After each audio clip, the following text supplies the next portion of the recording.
आज प्रतापगढ़ विधानसभा की समीक्षा बैठक और जो 62,023 जो जनता ने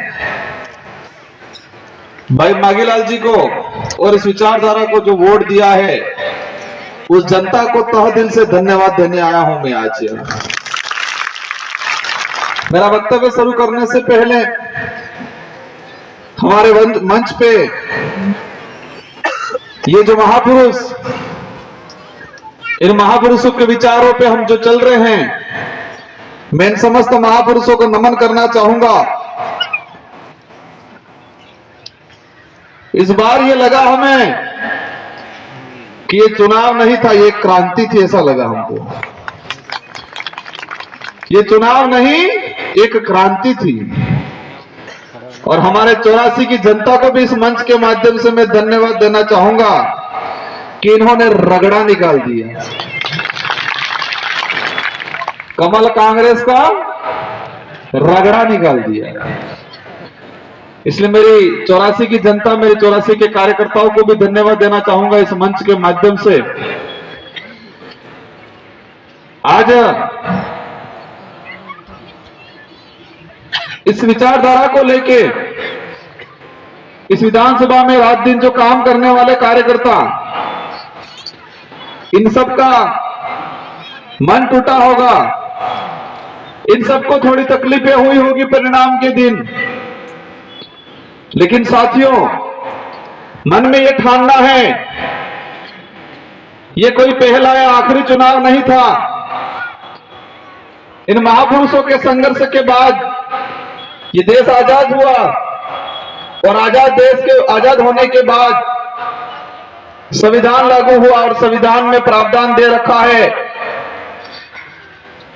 कि हर 5 साल में चुनाव होंगे। और इस लोकतंत्र की चाबी है जिसको हम वोट कहते हैं, और ये चाबी लगाने का समय हर 5 साल में आता है।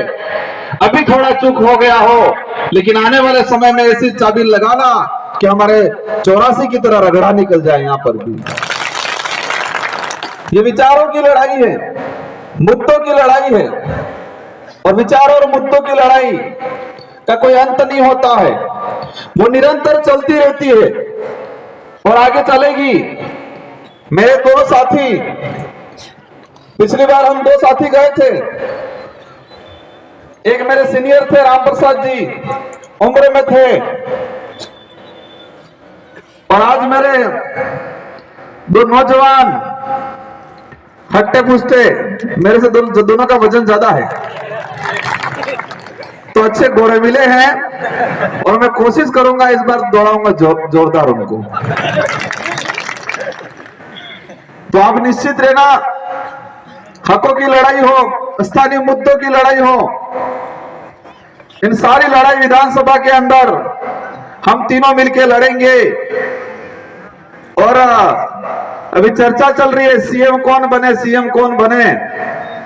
सीएम कोई भी बनेगा, लेकिन अनुसूचित क्षेत्र की जो बात है, अनुसूचित क्षेत्र की जो मांगे हैं, विधानसभा में सबसे ज्यादा गूंजेगी, ये हम आपको आश्वस्त करते हैं। इससे पहले एक समय हुआ करता था, हमारे डूंगरपुर, बांसवाड़ा, प्रतापगढ़, उदयपुर के जो एमएलए चुन के जाते थे, तो विधानसभा के कार्मिकों को पता नहीं चलता था कि कौन आया है, क्योंकि हमारे भाई सिर्फ हाथ खड़ा करते थे पीछे जाके। और अब ये एहसास होगा कि डूंगरपुर, बांसवाड़ा, उदयपुर, प्रतापगढ़ की धरती से वो जनप्रतिनिधि चुन के विधानसभा में आए हैं। हमारी छवि जनता की छवि होती है। जिस क्षेत्र की जनता मजबूत होती है, ताकतवर होती है, उस क्षेत्र का जनप्रतिनिधि भी ताकतवर और मजबूत होता है। और हम एहसास कराएंगे कि हमारी जनता में, यहाँ के क्षेत्र के लोगों के अंदर ऐसी ताकत है, ऐसा जोर जुनूस, मतलब जोश है, ऐसा हौसला है, और वही हौसला, वही जोश जुनून विधानसभा के अंदर हम महसूस कराएंगे सरकारों को। ये लड़ाई सिर्फ वोटों की लड़ाई नहीं है, ये लड़ाई आने वाले भविष्य को लेके है, देश को बचाने को लेके है, संवैधानिक अधिकारों को लेके है, इतिहास को, वास्तविक जो इतिहास है इस इतिहास को उजागर करने की लड़ाई है। कांग्रेस और बीजेपी के नेताओं के लिए वोटों की लड़ाई है, उनके लिए उनकी पार्टी की लड़ाई है, लेकिन हमारी लड़ाई आने वाले भविष्य को लेकर लड़ाई है। इसलिए प्रतापगढ़ की धरती के कार्यकर्ताओं को, बड़े बुजुर्गों को, हमारी माताओं बहनों को आपको निराश नहीं होना है। आणि लोकतंत्र जी चाबी है आणि चाबीने अळावीन अळावीन तैयार रखो 2028 बदले और ये चाबी तारी भी लगाड़वी है कि आनंद भेतन ताड़ल पासो लोक थाई जी जंग खाई जे मा 84 वजूर पासो थाई जाए।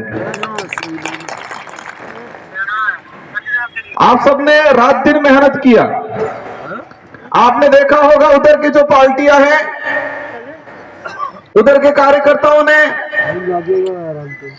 उनके खुद के स्वार्थ के लिए या पैसों के लिए काम किया होगा और हमारे यहाँ के कार्यकर्ताओं ने खुद के जेब से पैसा लगाया होगा। ये सबसे बड़ी उपलब्धि है, क्योंकि वो कार्यकर्ता खुद के लिए, आने वाली पीढ़ी के लिए लड़ा।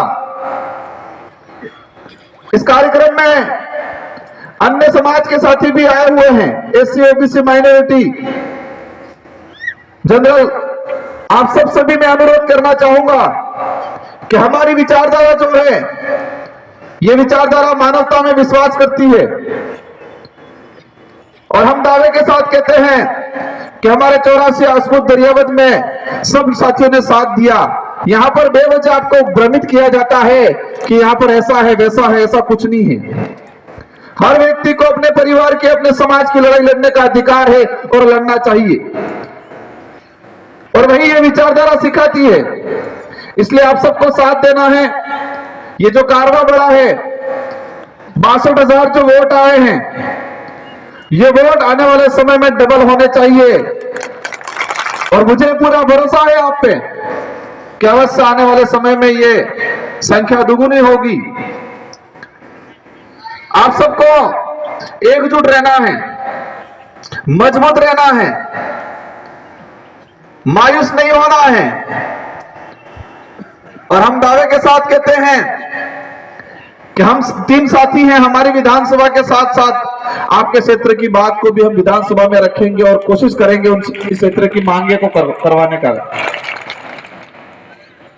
आज देश के अंदर जो हालात ये हैं, बेरोजगारी खत्म हो रही है, मतलब बेरोजगारी बढ़ रही है, नौकरियां खत्म हो रही है, स्थिति बना रखी है, बहुत भयंकर स्थिति बना रखी है इन लोगों ने। हमें ये लड़ाई लड़ती रहनी है, हमारे अधिकारों की लड़ाई लड़नी है, शिक्षा की लड़ाई लड़नी है, बेरोजगारी की लड़ाई लड़नी है, और हम लोग विधानसभा में जाके लड़ेंगे और आपको यहाँ सड़कों पे लड़ाई लड़नी है। आपकी ताकत हमें मिलेगी और हम विधानसभा में बोल के इस ताकत को दुगुनी करेंगे और हमारी जो जो मांगे उन मांगों को पूरा करना चाहेंगे। हमारी माताएं बहनों से अनुरोध करना चाहूंगा कि यहाँ का वोटिंग परसेंटेज कितना रहा है मुझे जानकारी नहीं है, लेकिन मुझे खुशी है कि मेरे 84 विधानसभा की माताओं बहनों ने, नारी शक्ति ने इतना काम किया कि हाईएस्ट मतदान महिलाओं का रहा और आज राजस्थान के अंदर 84 का नाम गुजा, पूरे देश के अंदर नाम गुजा। तो इस बार आपको ठान लेना है, अभी से आपको आज से नई शुरुआत करनी है। और भाई मागीलाल जी को भी कहना चाहूंगा कि आप ऐसे मजबूत हो, आपको और मजबूत रहना है और आपको अपनी विधानसभा और अन्य जगह भी काम करना है। हमारी ओर से पूरी मदद मिलेगी, आपको और ताकतवर बनाएंगे हम। और साथ ही मेरे 2 भाई और आए हैं, 3 भाई और आए हैं। हमारे बांसवाड़ा से चुनाव लड़े थे हेमंत जी राणा और भाई घाटोल से लड़े थे अशोक भाई। अशोक भाई बहुत नजदीक से रहे, પેલા કેવી રીતે લાસ્ટ ટાઈમ પેલા હાઈ હોય પેલા જીચાય તે भी हण यकीन नहीं था तुवेगा। इस भाई और उसके भाई के साथ में जो टीम थी, उस टीम ने इतनी मेहनत किया कि घाटोल में इतिहास रच दिया और आने वाले समय में अवश्य हम ये दोनों तीनों विधानसभा निकालेंगे और यहाँ की जो आवाज है विधानसभा में जाएगी और आपके जो भी कामकाज है छोटे मोटे वो कामकाज कराएंगे।